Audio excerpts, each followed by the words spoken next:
Cricket ప్రతి అబ్బాయి జీవితంలో ఫస్ట్ లవ్ ఇది. అసలు ఈ ఆట మీద పిచ్చి ఎప్పుడు ఎలా మొదలైందో కూడా తెలియదు.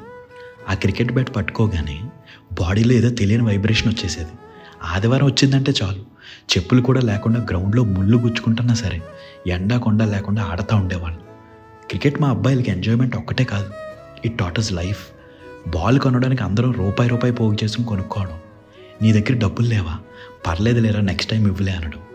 బహుశా మనకి హెల్పింగ్ నేచర్ ఇక్కడే స్టార్ట్ అయిందేమో. బ్యాట్ లేకపోతే కొబ్బరి మట్ట చెక్క, ఏది పడితే అదే బ్యాట్. లైఫ్లో ఏం దారి కనిపించినప్పుడు ఎలా ముందుకు వెళ్ళాలని నేర్పింది ఇదే క్రికెట్.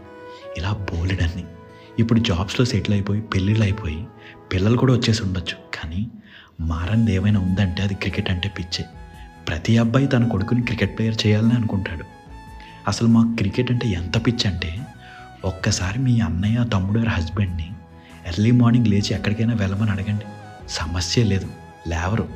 అదే క్రికెట్ మ్యాచ్ ఉంటే మార్నింగ్ 5కే లేచి వెళ్ళిపోతాం. అట్లుంటుంది మా డెడికేషన్. చిన్నప్పుడు అమ్మలతో తిన్న తిట్లు ఇప్పుడు పిల్లలతో తింటున్నారు మా అబ్బాయిలు క్రికెట్ వల్ల. ఇలా ఎన్ని టెన్షన్స్ ఉన్నా ఒక్కసారి గ్రౌండ్కి వెళ్ళి బ్యాట్ పట్టుకోగానే ప్రపంచం మొత్తాన్ని మర్చిపోతాం. లైఫ్లో ఏం జరిగినా ఏం మారినా love for cricket stays the same మా అబ్బాయిలకి కదా బాయ్స్, ఏమంటారు? ఉంటా అండి ఇట్లు, మీరు అలంగ్ మోయ్.